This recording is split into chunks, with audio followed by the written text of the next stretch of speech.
All right, diving right in.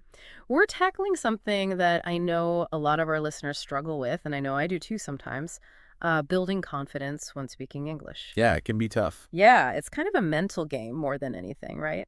And today we've got this really cool transcript from the English Leap podcast. Oh, nice. Yeah, I'm hoping we can pull out some practical strategies that people can actually put into practice. Absolutely, like actionable stuff, right? Not just like believe in yourself. Exactly, exactly. Because I think we've all heard those vague tips before, and they don't always help in the heat of the moment, when you're actually trying to speak. Oh, totally. You freeze up and all that goes out the window. So first things first, I think it would be helpful to really define what we mean by confidence when it comes to speaking English. Yeah, for sure. Because I think a lot of people have this idea that it means being like super fluent, never making a mistake, having this perfect accent. Right, like you're a natural born speaker, totally effortless. But that's not really it at all, is it? No, definitely not. I mean, even native speakers, they make mistakes, they hesitate, they have those moments where they can't think of the right word. Right, right. Everyone does. And this transcript, it actually emphasizes that confidence is much more about how you feel about yourself and your ability to communicate, even if it's not perfect. It's about that self-belief, Mm. knowing you can get your message across, even if you stumble a bit along the way. Right. And I think one of the biggest takeaways I got was that it's not about being fearless. Because let's face it, most of us are going to feel some level of nervousness when we're speaking a second language. Oh, absolutely. It's totally normal to feel those butterflies. Yeah, and this transcript, it really highlights that confident people, they don't let that fear paralyze them. They're willing to Ah. take risks, to step outside their comfort zone. Yeah, they don't let the fear of making a mistake stop them from trying. Right. Exactly. So, like, instead of being afraid to speak up in class, they might volunteer to answer a question, even if they're not 100% sure they're right. Or they might try using a new phrase in a conversation, even if they're a little unsure of the pronunciation. Because they know that making mistakes is part of the process. It's how you learn. And that's another key point that stood out to me, this idea of viewing mistakes as opportunities to learn. Right, rather than as some kind of personal failing. Yeah, it's about having that growth mindset, like, okay, I messed up, but what can I learn from this? How can I improve next time? And I think confident people also tend to be more resilient. They don't let a few setbacks completely derail them. Like, if they have one awkward conversation, they don't let that convince them that they're terrible at English and they should just give up. They bounce back, they learn from it and move on. And this transcript also touched on some interesting social aspects of confidence, like how confident people tend to handle compliments. Oh, yeah, I remember that. They don't downplay their achievements. Exactly. Instead of saying, oh no, my English is still bad, they'll just accept a compliment with a simple thank you. They own their progress. Which is something I think a lot of us struggle with. We're so quick to point out our flaws. Yeah, it's like we don't want to seem arrogant or something. But it's important to acknowledge our successes, even the small ones. It helps build that self-belief. Definitely. And another point they made was about making decisions without overthinking everything. Oh yeah, I do that all the time. Me too. I'll spend like 5 minutes trying to decide how to phrase a simple email. Exactly. But confident speakers, they seem to have this ability to just go with the flow, to trust their instincts. And they're not afraid to ask for clarification if they need it. Like if they don't understand something, they'll just say, can you repeat that? Or can you explain that in a different way? Instead of pretending they understand and then feeling lost. Right. And I loved what they said about authenticity. Oh, me too. Being yourself, not trying to be someone you're not. Yeah, like not forcing some weird accent or using super complicated vocabulary just to impress people. Because that just comes across as unnatural, right? Totally. And it can actually make you feel less confident because you're not being true to yourself. So, confident speakers, they embrace their own style, their own way of speaking. And that often makes them more engaging and interesting to listen to. And you know what else surprised me? They talked about active listening being a sign of confidence. That is interesting. You'd think it would be all about talking. Right, but they made this point that confident people, they're often really good listeners because they're not so focused on themselves and how they're coming across. They're genuinely interested in what other people have to say. And that can actually make conversations feel more comfortable and natural for everyone involved. So it's not just about how much you talk, it's about how you interact with others. Exactly. So we've talked about what confidence looks like, but what about the flip side? What are some signs that you might be lacking confidence when you speak English? Yeah. What are some of the red flags? Well, this transcript emphasized the importance of self-awareness, being honest with yourself about how you feel and how you react in certain So situations. like paying attention to those internal cues, right? Exactly. And one of the biggest signs, they said, is constantly worrying about what other people think of your English. Oh, yeah, that fear of judgment. It can be crippling. Like, you're so worried about making a mistake or sounding silly that you end up not speaking at all. Or you speak very quietly, almost like you're hoping no one will notice you. Right, and that can actually make you less understandable, which then just reinforces the feeling that you're not good at English. It's a vicious cycle. And they also mentioned physical signs, like avoiding eye contact. Oh, yeah, I've definitely done that. It's like you're trying to become invisible.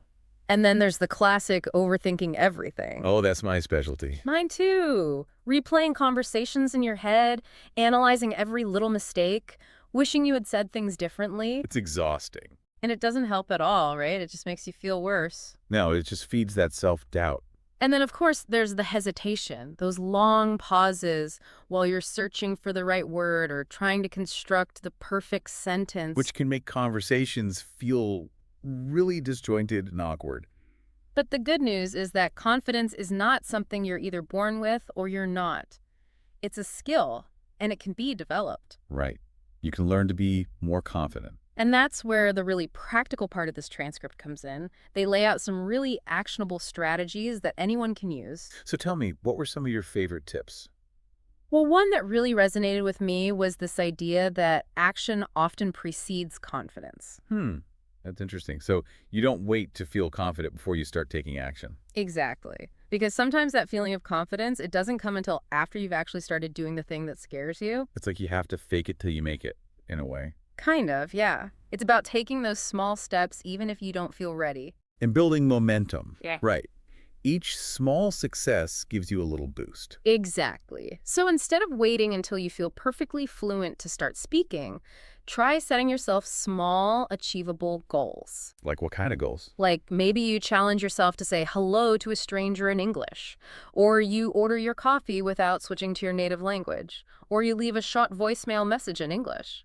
It's about getting comfortable with those everyday interactions. And the transcript even compares it to practicing for a big presentation. You don't just show up on the day and hope for the best.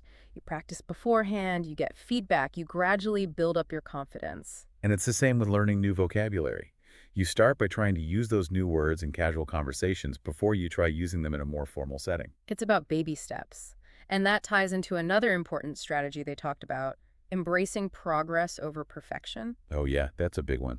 Letting go of that need to be perfect. Because that's just setting yourself up for failure. Nobody's perfect, especially when it comes to language learning. Right. It's a journey, not a destination. And this transcript, they had this great idea of aiming to be just 1% better every day. I like that.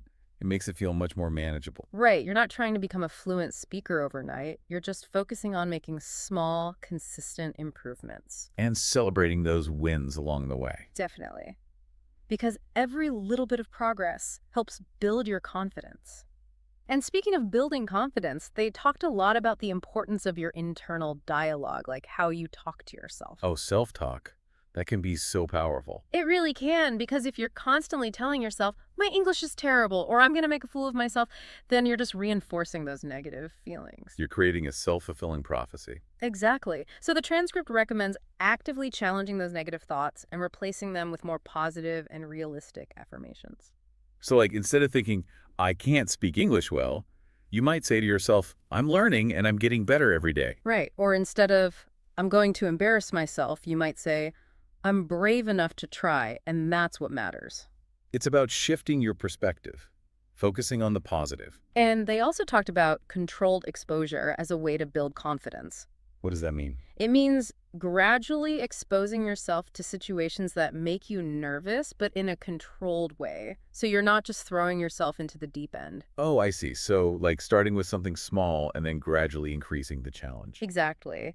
They suggested things like having conversations with yourself in English, then maybe texting or emailing in English, then maybe joining a language exchange group online. It's about building up your comfort level in stages. And I think that's really important because sometimes we avoid those situations that make us nervous, and that just keeps us stuck in our comfort zone. Right. You never get the chance to practice and improve. And then there was another really interesting point they made about body language. Oh yeah, how our physical presence can affect our confidence. Exactly. Like standing tall, making eye contact, speaking clearly. These things can actually make you feel more confident, even if you don't believe it at first. It's like you're tricking your brain into feeling more confident. Kind of, yeah. And they even talked about power poses, like adopting these expansive postures that can actually have a positive effect on your mood and your confidence levels. I've heard about that. Hmm. It's amazing how much our body language can influence how we feel. It really is. So just remember, before you start speaking, take a deep breath, stand up straight, and smile. It can make a big difference. And then, of course, there's the importance of surrounding yourself with supportive people. Yes. Having a positive and encouraging environment is so crucial for building confidence. Because if you're constantly being criticized or put down, it's going to be really hard to feel good about yourself and your abilities. And they made a great point about being your own cheerleader if you don't have that external support system yet.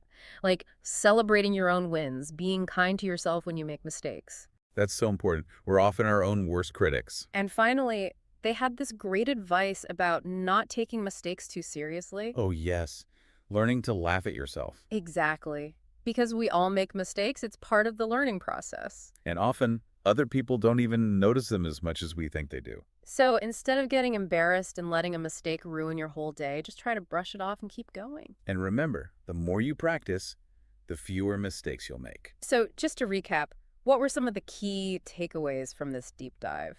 Well, we talked about the importance of action, of not waiting until you feel confident before you start speaking, Right, and prioritizing progress over perfection. and being mindful of your self-talk, replacing those negative thoughts with positive affirmations, And gradually exposing yourself to situations that challenge you, but in a manageable way. and paying attention to your body language, standing tall, making eye contact, and smiling. And surrounding yourself with supportive people and being your own cheerleader when needed. And most importantly, not taking mistakes too seriously and learning to laugh at yourself. Those are all fantastic tips, and I hope our listeners will try to put some of them into practice. Remember, building confidence takes time and effort, but it's so worth it. It is. And the more confident you feel, the more you'll enjoy speaking English and the more progress you'll make. So, as you go about your day today, I want you to think about this. What's one small step you can take to boost your confidence in speaking English? It could be anything, just something small and achievable that will help you feel a little bit more comfortable and confident. And remember, every little bit counts. You got this. You do. Keep practicing and keep believing in yourself. All right, that's it for this deep dive.